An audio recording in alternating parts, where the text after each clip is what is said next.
Shabbat Shalom para todos. Pode se assentar. Que momento único. Que cerimônia linda. Louvado seja o Eterno por todas as bênçãos que Ele tem feito. Desejo que o Eterno abençoe grandemente a vida do Dene, a vida do Joshua. Que eles perpetuem nesse desejo e nesse caminho que não é fácil. Yeshua nos ensinou que ele é muito estreito, né? E grandes são as ofertas e largo é o caminho que conduz contrário às palavras do Eterno, mas é estreito esse caminho que nos conduz à vida eterna. E o nosso maior desejo é que você, Joshua, Dene, trilhe o caminho da justiça e da verdade, que o Eterno os abençoe grandemente, tá bom? Muito linda a cerimônia e parabéns, e seja louvado o Senhor por tudo. Irmãos, hoje nós vamos estudar a 40ª, pastor José, o senhor conseguiu trazer trouxe? A 47ª porção da Torá, para Re'er, que quer dizer veja ou observe, como o Roberto comentou aqui no início. Só para que vocês entendam, irmãos, e eu tenho uma preocupação muito grande. Precisa colocar alguma coisa lá, pastor? Só para que vocês entendam, é muito importante que nós temos alguns visitantes e eu preciso esclarecer isso. Tudo que vocês visualizaram aqui, eu sei que para muitos é um pouco impactante, é um pouco fora da realidade do que nós estamos habituados ou acostumados a vivenciar. Mas eu queria explicar a vocês o papel desta congregação. Eu queria que vocês prestassem atenção em mim.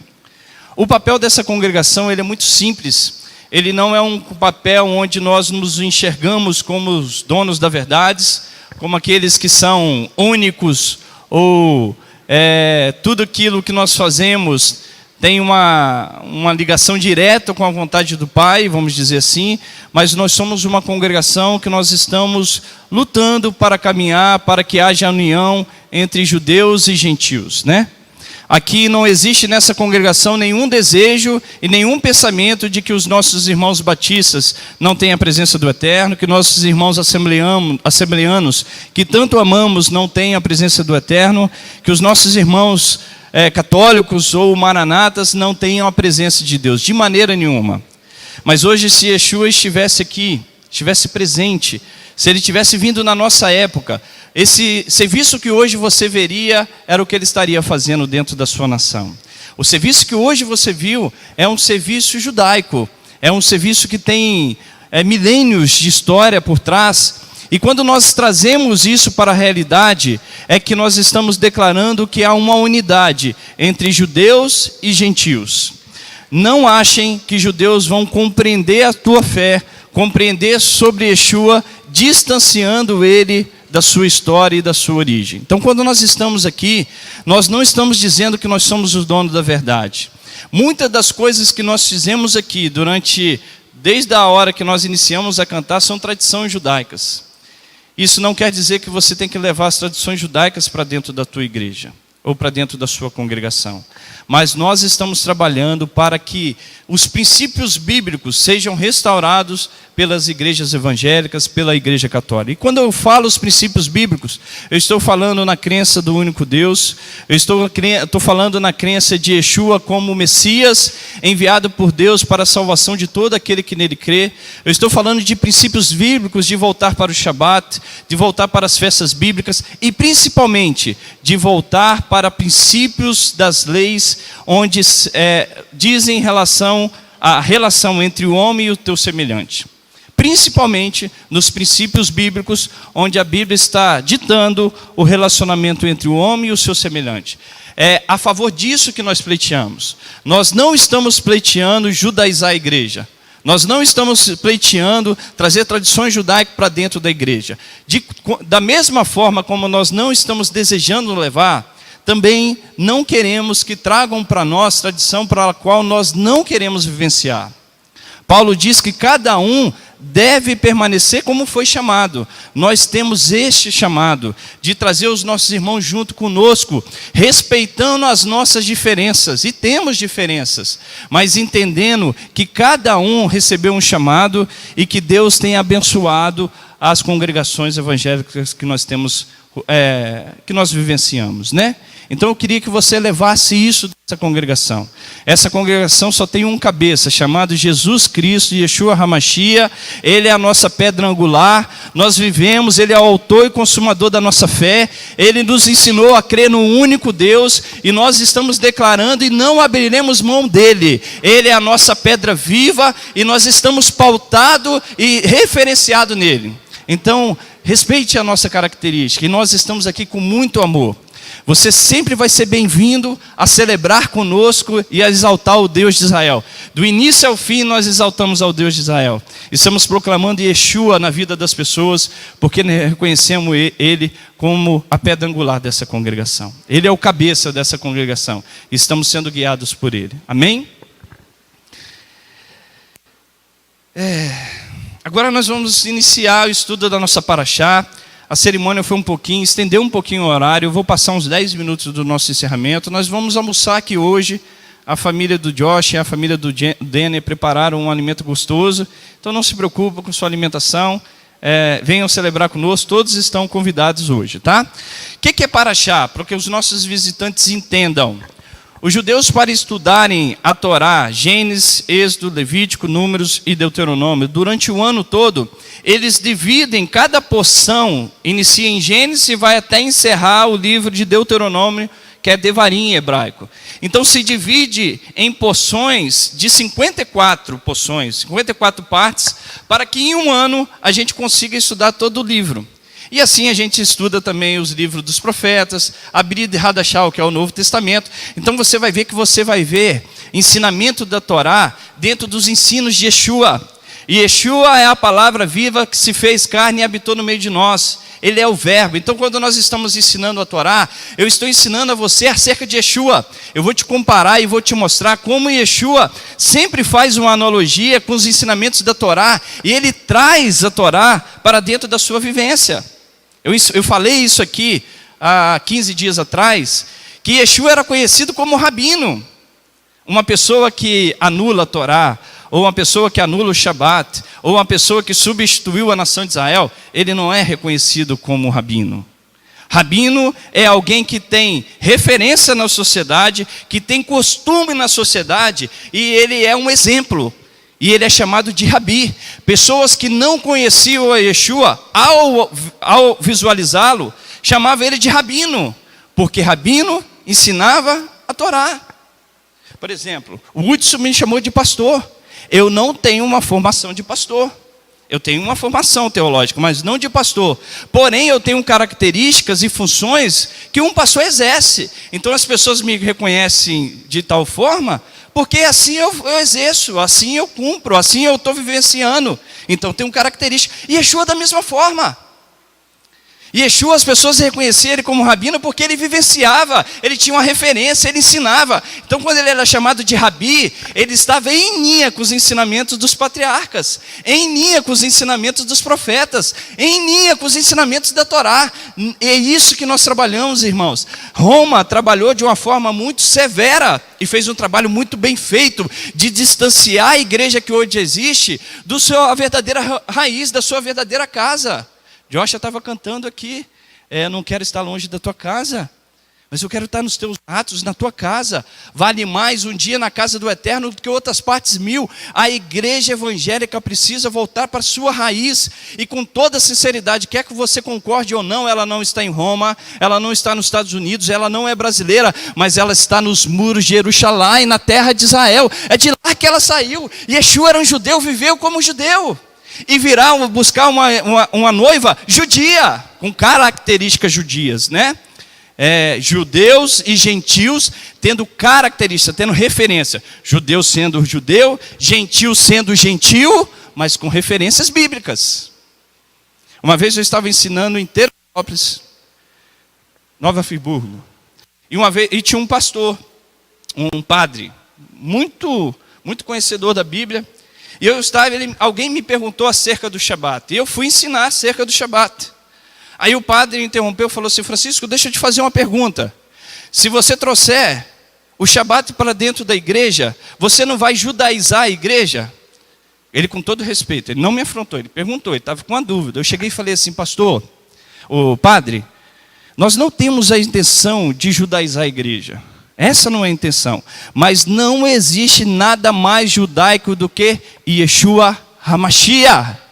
Não existe nada mais judaico do que Yeshua HaMashiach. Ele se reconheceu Senhor de qual dia? Senhor do Shabat. Quando nós estamos trazendo o Shabat de volta, nós estamos declarando as mesmas palavras de Yeshua. Eu não estou judaizando, eu estou trazendo a realidade do Shabat. E nós vamos aprender a enxergar os mandamentos com um olhar diferente. Porque quando você olha a lei, pastor Lúcio, as pessoas entendem lei de forma muito rigorosa, de forma muito literária. Eu vou fazer um pequeno resumo do que eu ensinei uns 15 dias atrás, para que você entenda a nossa paraxá, porque quase todo o livro de Deuteronômio, de Devarim, ele é uma repetição da Torá, daquilo que foi ensinado em Êxodo capítulo 20, de Levítico, de Números, e Moisés faz um resumo do livro de Deuteronômio. Então você precisa conectar, trazer a realidade da Torá para aquilo onde ela deve ser vivenciada, não olhar simplesmente de forma literária. Porque se você olhar de forma literária, você não vai compreendê-la. Então nós estamos estudando a 47ª porção da Paraxá, que quer dizer Reê, vejam. Quer ver? Vai comigo lá em Deuteronômio capítulo 11. Deuteronômio 11 diz assim, ó, verso 26. Vede, hoje eu ponho diante de vós a bênção e a maldição. A bênção se ouvides os mandamentos do Senhor, vosso Deus, que hoje vos mando. A maldição se não ouvides o mandamento do Senhor, vosso Deus, e vos desviardes do caminho que hoje vos ordeno para seguires outros deuses que não conhecestes. Irmãos, essa palavra em hebraico, esse texto aqui, ó, eu quero ensinar a vocês o que é mandamento. Porque quando você olha mandamento, as pessoas, devido à sua cultura, ou devido àquilo que elas foram ensinadas, elas não fazem isso por mal, elas não conseguem compreender o verdadeiro contexto de mandamento. Porque se você perguntar assim sobre lei, eles sempre vão fazer uma conexão de lei com Moisés, a lei de Moisés. Aí se perguntar o que é lei, a pessoa vai falar, não mate, não adultere, não roube, não fala mau testemunho, guarde o dia do Shabat. Ele sempre vai olhar de forma literária, lei. Quando houve a tradução da Torá para a lei, se resumiu muito o significado de Torá. Lei em hebraico significa Torá. Significa Torá. Torá significa instrução, ensino, não somente lei. Vocês já viram a história de José?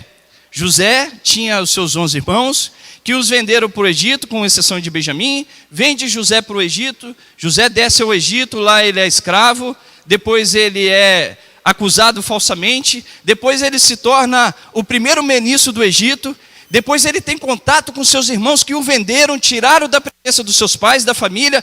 O que José faz? Perdoa. A Torá é isso, ensina perdão. Torá não é só lei. Você lembra da história linda de Jacó? Seu irmão Esaú quis matá-lo, ele teve que fugir para a terra do seu pai, da terra dos parentes de sua mãe. Depois ele retorna, ele encontra com seu irmão e ali é o quê? Perdão. A lei é isso. Você lembra que Isaac, quando estava com fome, e ele quis descer ao Egito e Deus não o permitiu descer, fala, fique nessa terra, porque eu te abençoarei. Ele permaneceu naquela terra e 100 vezes naquele ano recolheu mais. Isso é Torá. Torá não é só lei, tem história, tem vivência, tem experiência de vida, tem ensinamentos profundos para você. Então quando você olha a Torá simplesmente pela forma literária, você está dando um conceito muito pequeno. Lembra do pecado do bezerro de ouro? Toda a nação de Israel cometendo o pecado de bezerro de ouro. E o que tinha que acontecer quando se inclinasse a um outro Deus? A morte. Aconteceu, o que acontece com Moisés? Moisés sobe para interceder pelo povo. A intercessão, quando há uma transgressão à lei, também faz parte da Torá. Moisés só não olhou a literalidade da lei. Cometeu a idolatria e Deus fala assim, Moisés, desce, que o povo que tiraste do Egito se rebelou. O que Moisés faz? Desce, mas clama ao Eterno. Lembra-te, Senhor, se o Senhor não me perdoar, risca do livro da vida. Tinha que ter mérito para falar uma coisa dessa, né? Não é qualquer um que vai chegar e falar um negócio desse diante do Eterno. Mas Moisés chega, risca-me do livro da vida. Tu és o Deus misericordioso, o Deus cheio de graça. Entender que a intercessão faz parte quando há uma transgressão à lei, também é Torá. Também é ensinamento, também é instrução. Não é você pegar só a literalidade do negócio e achar que aquilo ali é só lei. Isso é um pensamento que te foi ensinado. Eu vou te ensinar o que é lei, o que é olhar a Torá, o que é olhar com visão, que está além do que a letra te fala. Porque a Bíblia fala que a letra mata, mas o que vivifica? O Espírito. Dentro da lei existe ensinamentos que você precisa exercer. Então aqui, nesse primeiro texto aqui que nós lemos, do verso 27, que diz assim, a bênção se ouvides o mandamento do Senhor vosso Deus, que hoje vos mando, e a maldição se não ouvides os mandamentos. O que quer dizer mandamento? Ali está em hebraico, é igual ao original, está assim, et haberahá asher tismeu el mitzvot.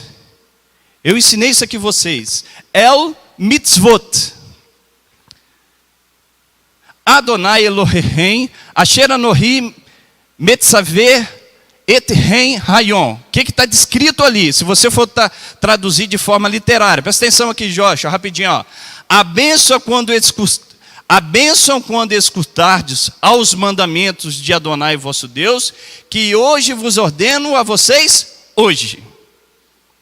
Está falando a bênção se você ouvir aos mandamentos. O que é mitzvot? Mitzvot é o termo utilizado geral pela Torá para se referir a todo tipo de mandamento. Mandamentos civis, mandamentos de testemunhos, mandamentos que você não compreende. A Torá faz diferenciação desses mandamentos. Existe mandamento que Deus estabeleceu como testemunho para a nação de Israel, e existem mandamentos que Deus fala da relação entre uma pessoa e entre o seu semelhante, que são leis civis, e existem mandamentos que você não compreende o seu significado. Deus apenas fala, faça ou não faça. Você não entende, mas Deus ordenou. A Torá diferencia esses mandamentos. Quando ela quer generalizar os mandamentos, ela chama de mitzvot. Então, quando Deus está falando assim, as bênçãos, se obedecerdes os meus mandamentos, ou as minhas mitzvot, Ele está falando do contexto geral dos mandamentos da Torá, sem tirar nenhum, nem pôr um a mais, mas todos os 613 mandamentos.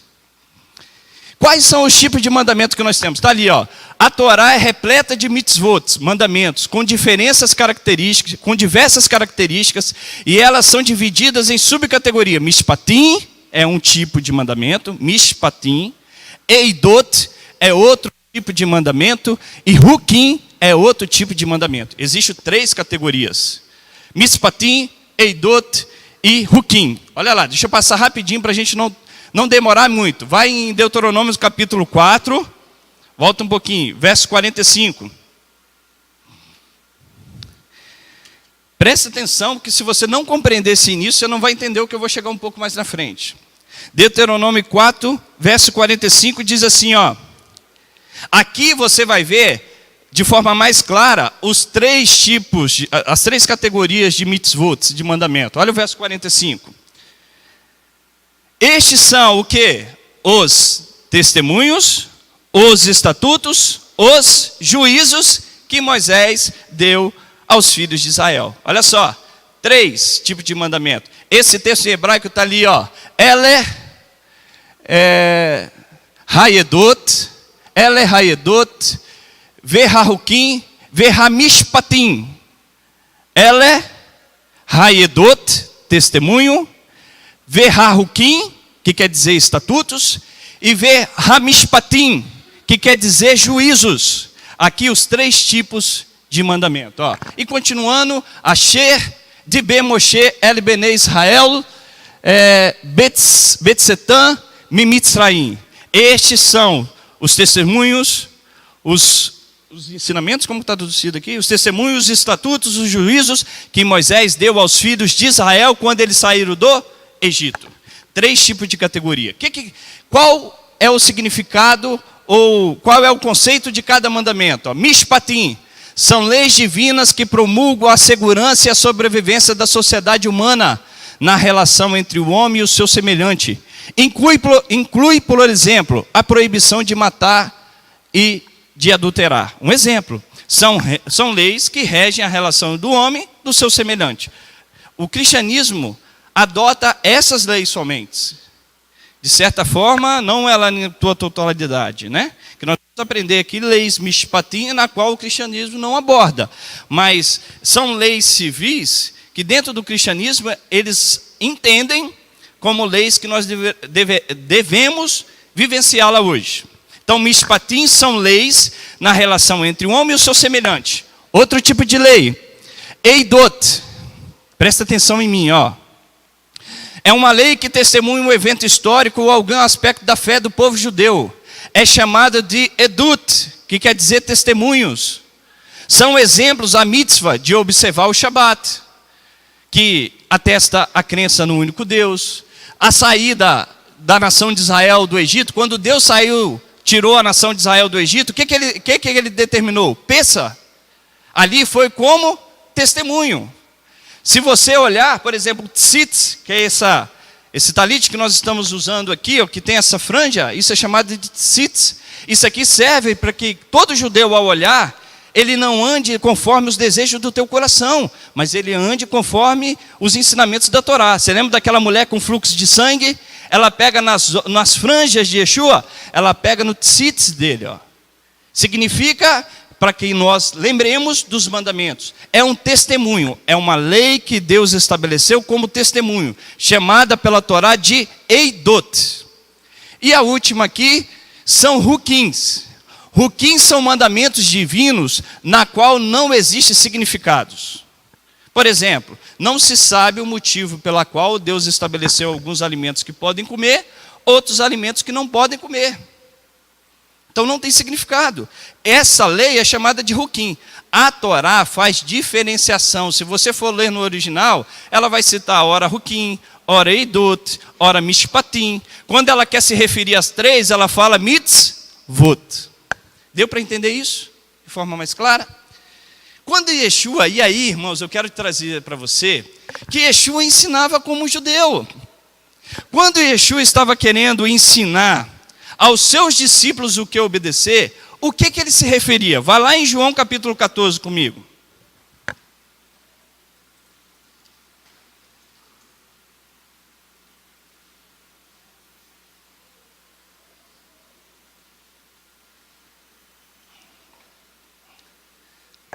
Olha o João capítulo 14, verso 21, diz assim, ó.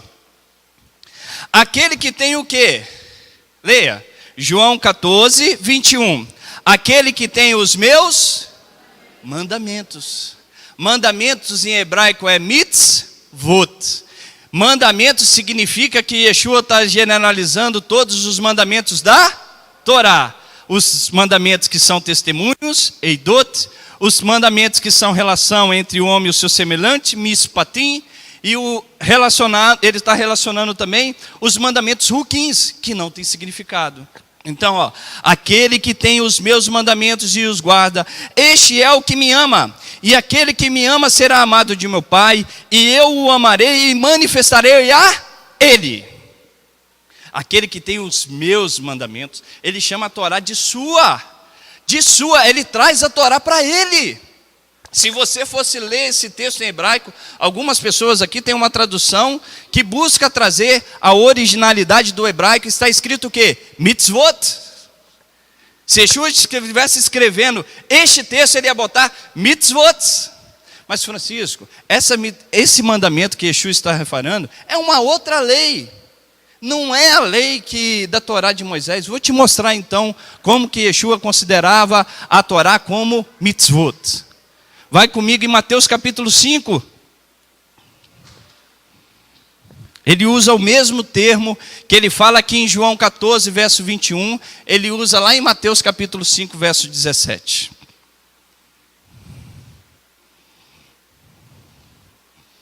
Mateus capítulo 5, verso 17. Diz assim, ó.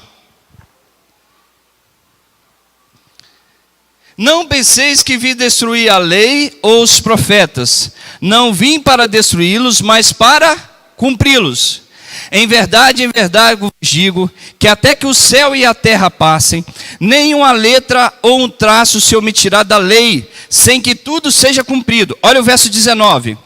Qualquer que desobedecer a um destes mandamentos, mitzvot, ele está se referindo à Torá. Eu não vim destruir a Torá e nem os profetas. Aí ele fala, qualquer que desobedecer a um desses mandamentos, mitzvot. Irmãos, eu não posso pegar. Chegou um rapaz aqui que estuda teologia, ele veio na semana retrasada que eu ensinei. Ele chegou e teve uma dúvida sobre alguma coisa teológica. Aí ele chegou para mim e falou assim, Francisco, eu tenho essa dúvida, você poderia me responder? Eu falei assim, meu irmão, você quer responder isso dentro de que perspectiva? Dentro das perspectivas de Yeshua e o seu povo judeu? Ou dentro da cultura que hoje está dentro do Ocidente? Porque se eu for te explicar dentro da cultura do Ocidente, você vai defender a sua tese. Agora, se você estudar dentro da cultura do povo na qual Yeshua foi inserido, você vai entender de forma diferente. Diferente. Então, se você quiser, vai depender da perspectiva que você quer ter, qual a referência que você quer ter. Para dentro do povo judeu, fala isso. Para dentro do Ocidente, se diz isso. Agora você segue o que você quer. Eu só consigo imaginar isso entendendo que Yeshua estava defendendo e dentro de uma cultura do seu povo. Quando aquela mulher samaritana lá em João capítulo 4 encontra com ele, fala assim, os nossos pais dizem que é nesse monte, vocês os judeus dizem que é em Jerusalém. O que Yeshua responde? Filha, vocês os samaritanos adoram o que não conhecem. Nós, ele coloca na terceira pessoa do plural, nós, os judeus, adoramos o que conhecemos, pois a salvação vem dos judeus. Ela está falando assim, você tem uma dúvida, e a nossa fé diz outra, tem a nossa fé como referência. Irmãos, não quer dizer que judeu é dono da verdade de tudo, é evidente que não. Você vai encontrar um monte de asneira dentro de coisa judaica, um monte. Você vai encontrar um monte de asneira dentro de um monte de denominação. Eu não acredito de salvação de religião, de denominação. Acredito em transformação de pessoas. Pessoas que são católicas, que estão lá, que amam ao próximo, que crêem no único Deus, estão dentro do catolicismo, mas amam a Deus. Eu acredito. Não acredito na salvação da instituição. Não acredito no judaísmo messiânico e instituição. Acredito em salvação de pessoas. Assembleianos, batistas, presbiterianos, não acreditam em instituição, acreditam em pessoas transformadas. É nisso que devemos crer. Yeshua não veio para a religião, mas veio para transformar o coração de pessoas. E é isso que nós pregamos e ensinamos. Nós não conseguimos. Você quer ver coisa mais separada do que cristão? É um que não convive com o outro, porque fala que, quando eu estou falando cristão, eu estou me colocando, tá?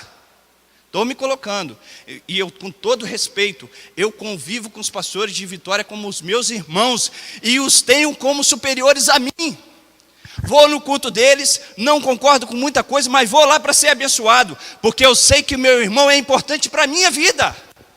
Não entre nessa segregação, não ache que você é dono da verdade, que você não pode ir na igreja tal, vá visitar.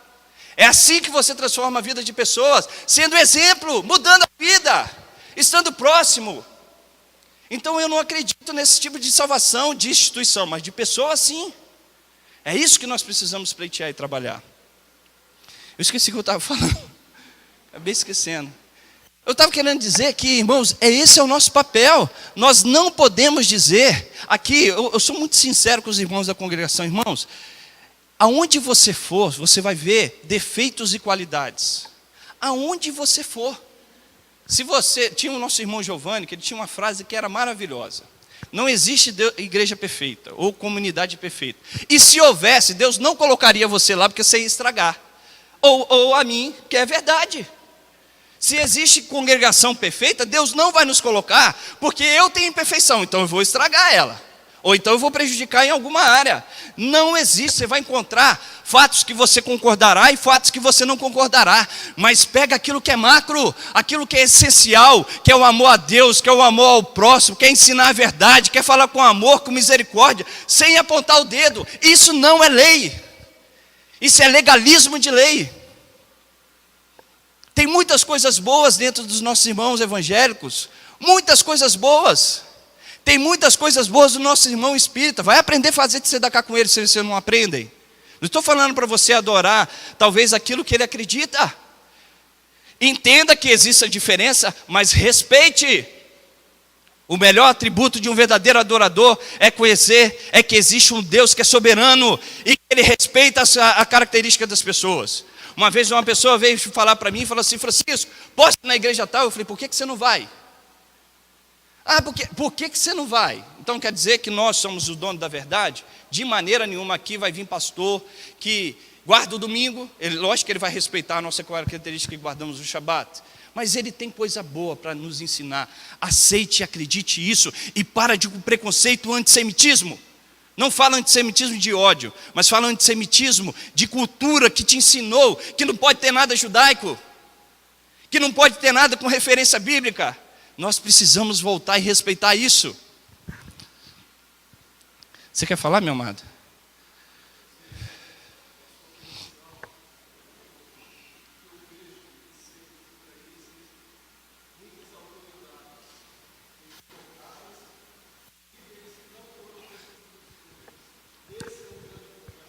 Concordo com você.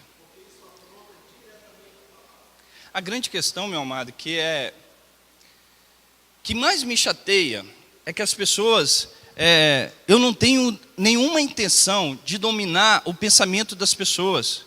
Presta atenção no que eu vou falar com você. Se você não acredita nesse chamado dessa congregação e você não se encontrou, eu posso ser sincero, não faz sentido você estar aqui. Não faz sentido. Eu não vou convencer o Hudson, vou dar um exemplo, não vou convencer o Hudson acerca do Shabat, ou o Vaguinho acerca das coisas judaicas que nós fazemos. O Vaguinho precisa respeitar o nosso chamado e a nossa posição, e eu respeitar a posição dele. Deixa que o Vaguinho se encontre, porque eu prefiro que você tenha um momento com o Eterno, e tenha relacionamento com Ele, e não perca o relacionamento com o seu Deus, e com a sua família, do que você estar aqui e morrer. Agora venha aqui com respeito, venha aqui saber que nós temos qualidades e defeitos. Se nós temos defeito, respeite. Tem coisa que você não concorda, respeite. Mas vai ter coisas que você vai concordar. Vai ter coisa que você vai aprender. Acerca do Shabat você vai aprender. Acerca da tzedakah, que é o serviço social, você vai aprender. Acerca de amor ao próximo, de não ficar entrando em julgamento, que a Torá te ensina isso. Você vai aprender. Yeshua, como judeu, aí eu já fugi de todo do que eu estava falando, né? Mandamento, o mandamento, mitzvot, que Yeshua falava, que aquele que me ama, tem o guarda, é os mitzvot da Torá. Ele estava se referindo a todo mandamento. A necessidade de exercer o amor. Deixa eu passar aqui um pouquinho, ó. A gente já leu esse texto. Olha só. Aqui, ó, olha que interessante, presta atenção aqui, senão você não vai entender o mais importante do que eu quero te ensinar. Foi o que eu falei daqui 15 dias atrás. Deuteronômio capítulo 6, verso 17, diz assim, ó: diligentemente guardarás o mandamento do Senhor teu Deus, como também os seus testemunhos, os seus estatutos, que te ordenou, também, então ele está dando um complemento, você concorda comigo? Também praticarás o que é bom e justo aos olhos do Senhor, para que te vá bem. Olha que interessante, o verso 17 fala assim, ó, presta atenção, Hudson: diligentemente guardarás os mandamentos do Senhor. Só isso já ia ser suficiente. Porque, Ivan, se Deus já está mandando você cumprir, já é o suficiente. Mas ele anexa, ele acrescenta no verso 18 e fala assim: também praticará o que é bom e justo. Lá em cima está a lei de forma literária. Guarde, não guarde, faça, não faça. Se fizer, vai acontecer isso. Se não fizer, vai acontecer isso. Isso é a literalidade da letra. É o que está no verso 16. Só que o verso 18 também tem um ensinamento da Torá, que você tem que ir além. Você tem que olhar a lei com os seus olhos espirituais, não olhar só pela literalidade dela. Então, quando os judeus olharem esse verso 18, fala assim: mas vem cá, a Torá manda a gente guardar o mandamento entre fazer e não fazer, são 613 mandamentos, faça ou não faça. E o verso 18 ela fala assim: e praticas o que é bom e justo. Ela está querendo me ensinar um complemento da lei que eu preciso entender. Que complemento é esse? Olha ali o verso, o 1 Timóteo, capítulo 1, grava esse texto. 1 Timóteo, capítulo 1, verso 8, Paulo fala assim, ó: sabemos que a Torá é boa se alguém usa de maneira adequada. Isso quer dizer que eu posso usar a lei de uma maneira o quê? Inadequada, errada. Então eu posso pegar e ensinar a lei de forma adequada, como eu posso ensinar a lei de forma o quê? Inadequada. É contra a forma inadequada que Paulo era contrário. Era contra a forma inadequada que Yeshua ensinava contrário. Ele debatia, ele discutia, mas você pode usar a lei de forma adequada ou de forma inadequada, porque além da literalidade tem algo a mais que você precisa aprender. Eu vou te dar um exemplo de um vídeo. Bota aí, Vinícius. Opa, bota aí. Ah, você está tirando, né? Bota o vídeo, só para que você entenda. Segura aí, rapidinho. Aqui eu quero que você vai ver de uma forma bem prática. Eu estava falando, Senhor, como que eu posso ensinar aos irmãos, para que eles entendam enxergar a lei, mas eles saibam que existe uma outra lei, que está dentro dela, na qual eu preciso exercer, tal qual, entre obedecer e não obedecer. Entre fazer ou não fazer, vamos dizer assim, é melhor, né? Então, dentro da lei, isso é Torá, isso que eu estou te falando, Torá não é só lei. Torá é você pegar a lei que é literal e você trazer para dentro dela o verdadeiro ensinamento dela. Aí eu lembrei desse vídeo. Esse vídeo mostra o verdadeiro ensinamento e também ou como não devemos fazer. Como devemos fazer e como não devemos fazer. Solta o vídeo. Todo mundo já viu esse vídeo, né?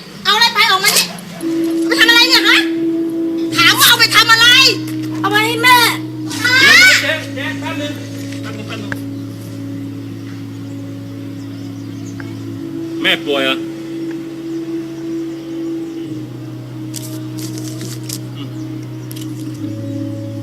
อย่าทำอย่างนี้อีกนะ โอ้ยเกาเหลา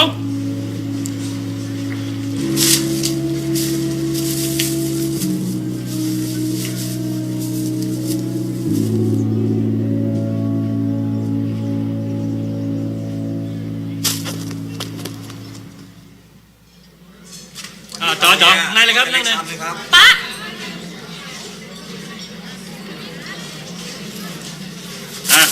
จัดไปสั่งมาเร็วต่ออะไร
O que eu quero ensinar a você, que existe uma lei e existe a forma como você analisa a lei. O que aconteceu aqui? Esse jovem, essa criança, esse adolescente, ele roubou. Ele fez algo que a lei condena. Ele foi lá e pegou algo que não era dele, não era direito dele. E ali existe dois tipos de pessoas. Existe a pessoa que só olha a literalidade da lei, e existe a pessoa que olha além do que a literalidade fala. E isso é Torá. Torá não é só aquela pessoa, e isso é Yeshua. E isso é Jesus Hamashiach, Jesus Cristo.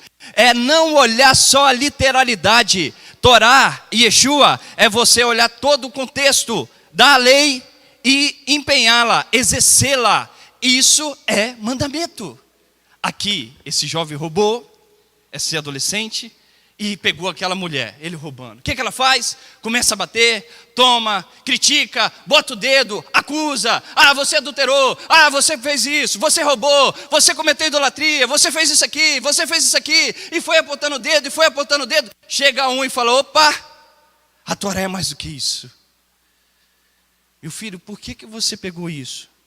Tem alguém doente na tua casa? Tem, minha mãe. Você tinha intenção de roubar? Não, ninguém me deu. Minha mãe. Minha mãe. Esse homem olhou além da letra. Ele olhou a Torá dentro do seu contexto geral. E ele exerceu o quê? Amor, na qual a letra não tem, mas você, criado à imagem de Deus, tem. E é isso que é agir pelo Espírito. É você pegar a situação e entender que a letra ela vem para direcionar e organizar a sociedade. Se não tivesse uma lei dizendo que não poderia roubar, todos sairiam roubando, todos sairiam matando, todos sairiam adulterando. Mas Deus deu a lei para que haja uma normalidade e uma regra na sociedade. A Torá rege a sociedade. Na sua Constituição tem ensinamento sobre ensinamento da Torá. Leia o artigo 5º da Constituição, a Torá purinha. Todos são iguais perante a lei. É um contexto da Torá. Não haja favorecimento para o rico nem para o pobre. Você vai ver que a lei, ela existe para dar ordem, para dar organização. Só que a Torá é muito mais do que isso, porque precisa ter o amor, precisa ter a vida com o Yeshua, precisa ter a vida com Deus de Israel para exercer esse amor. Quer ver um exemplo? Um exemplo muito claro. Quando Davi comete o pecado de Betseba, eu ensinei isso há 15 dias atrás. Ele cometeu o quê? Adultério. Adultério é digno de quê? De morte. É o que diz, quem diz isso? A lei.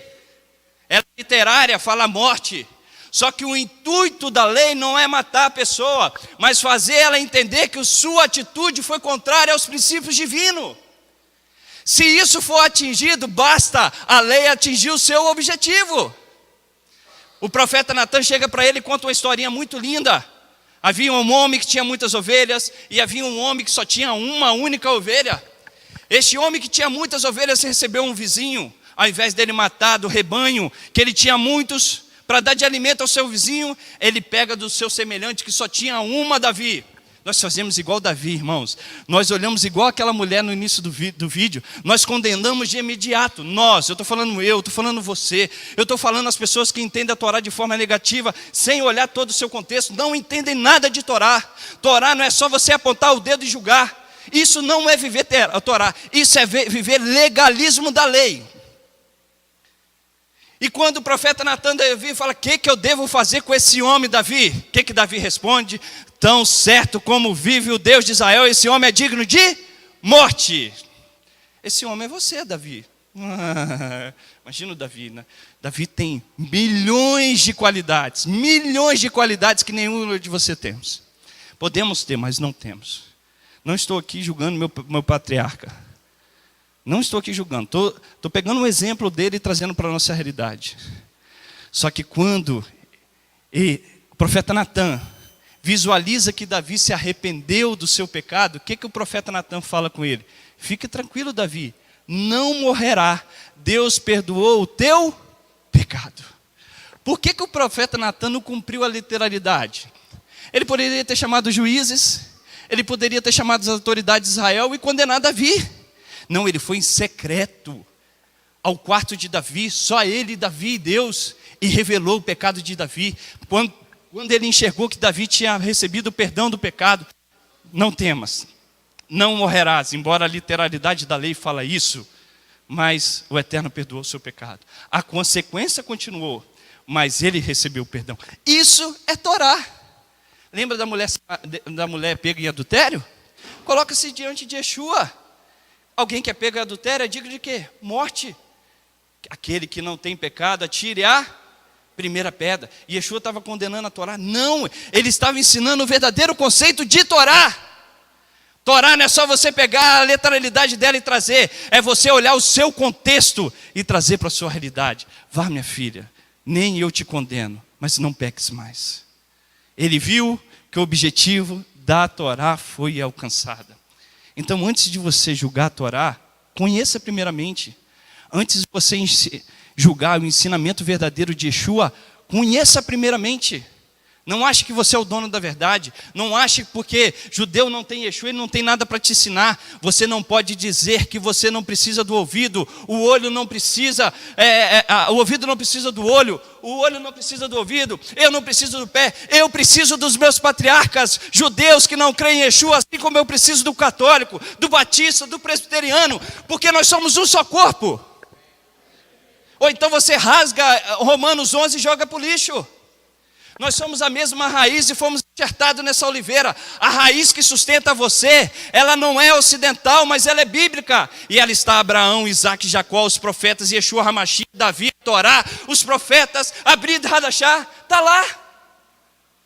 É isso que nós trabalhamos. E para romper dentro do cristianismo, esse preconceito antissemita, não de ódio, mas de ensinamento que receberam.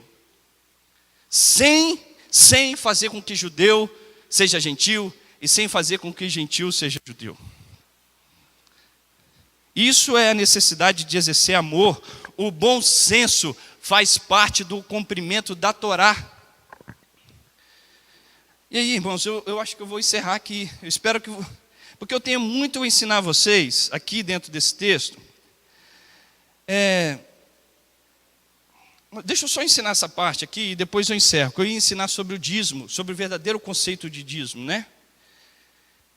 Em Deuteronômio capítulo 11, vocês já ligaram o ar-condicionado ou eu estou com calor?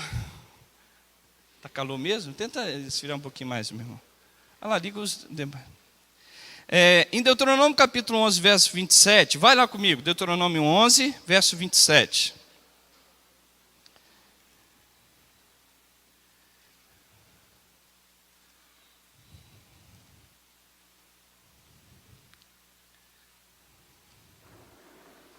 Irmãos, eu sempre falo, uma vez eu estava conversando com uma pessoa, ele falou assim, mas Francisco, os judeus negaram Yeshua. Eu falei, poxa, meu irmão, pelo menos a gente pode agradecer a Deus uma coisa, né? Que a rejeição dele trouxe salvação a toda a humanidade. É o que diz. O negar deles trouxe salvação a toda a humanidade. Até o negar de um judeu foi bom para a humanidade. Foi bom, é salvação para o gentil. Agora, preste atenção na outra parte do texto. Presta atenção na outra parte do texto. Não olha só negativo, olha o positivo. Quando eles aceitares, o que ocorrerá senão a vida dentre os mortos? O reino de Hashem, a paz reinando sobre a face da terra.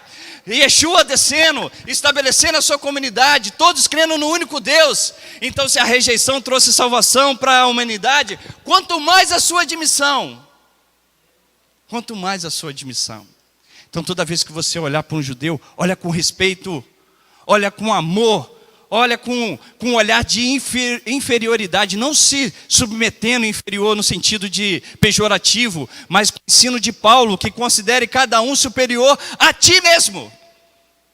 É assim que nós precisamos exercer. Deuteronômio 11, 27, diz assim, ó.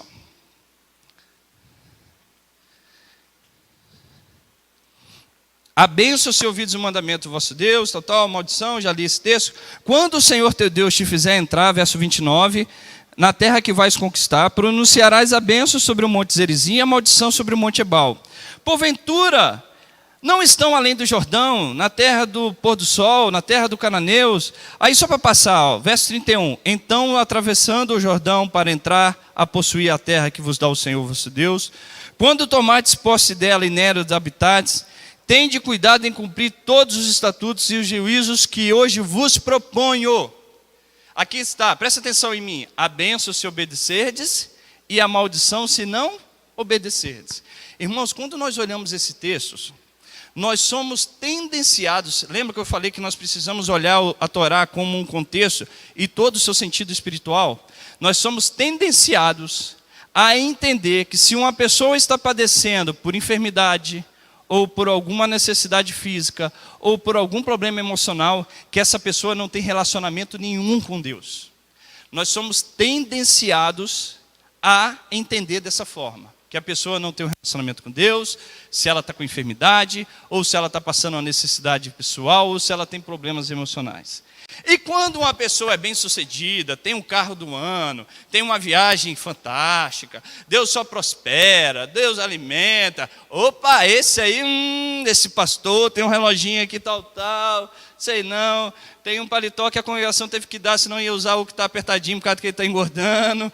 Eu não sei, não, esse pastor está prosperando. Irmãos, quando você olha dentro desse contexto, você está fugindo do ensinamento da Torá e de Yeshua. A vida de um homem não consiste na quantidade de bens que ele possui. E aí eu quero te dar um ensinamento bíblico e judaico dos rabinos, do maior rabi chamado Yeshua HaMashiach, que ele diz assim, presta atenção em mim.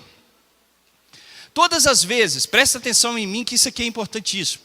Todas as vezes que você passar por enfermidade, ou por uma necessidade física, ou que você passar por um problema emocional que está te afetando grandemente, você tem por direito de se julgar e de olhar que aquilo pode estar acontecendo devido ao seu pecado, devido ao seu erro.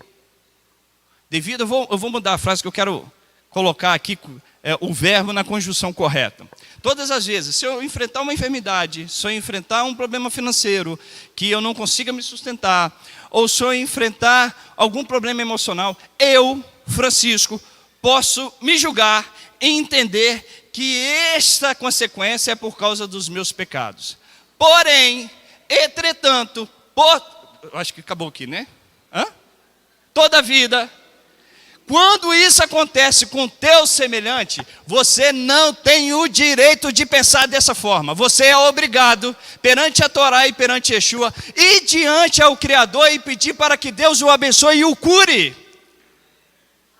Porque a palavra diz que não julgueis para que não sejais julgados. Porque da mesma medida que vós julgardes, serão julgados.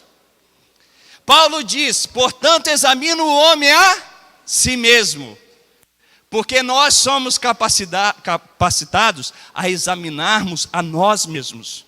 Então entenda isso pela Torá, entenda isso para você não sair apontando o dedo, que pastor tal aconteceu isso por causa do seu pecado, alguém está enfrentando enfermidade por causa disso, alguém morreu parente por causa disso, não sei o que por causa daquilo, não sei o que. Você não tem o direito de colocar o dedo aonde o teu coração não conhece, mas você pode colocar o dedo aonde o teu coração conhece.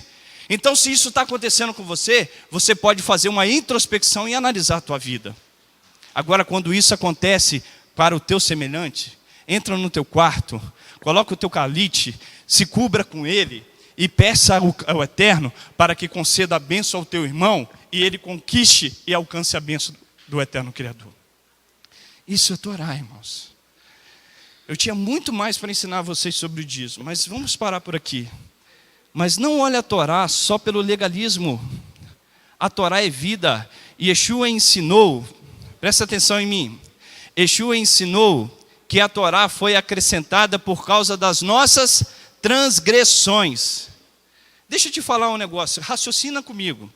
A Torá é a essência de Deus. É a essência de Deus. Os judeus consideram a Torá como o arquiteto da criação do universo, né? Aquilo que arquitetou, que engenhou, que deu estrutura. Deus precisa de um ensinamento não adultere? Raciocina. Isso é a essência da Torá? Não, isso foi acrescentado por causa da minha falha, da sua falha, por causa das nossas transgressões. Não mate. Deus precisa disso. Não roube. Deus precisa disso. Você entende a Torá só como isso? Você não entende o que é a Torá. Nós não entendemos o que é a Torá. Torá é amor ao próximo, é amor ao semelhante, é crer no único Deus, é servir a Hashem, é perdão de pecados, é se humilhar diante do Criador, é se humilhar diante do seu próximo, é abrir mão do que é seu para ajudar o que é do teu semelhante, é estender a mão para aquele que está necessitado, é dar a outra cara para aquele que te bate, é você andar 2 milhas para aquele que te obriga a 1000 milhas. Eu estou ensinando sobre Yeshua, irmãos. Quer ser mais Yeshua do que isso?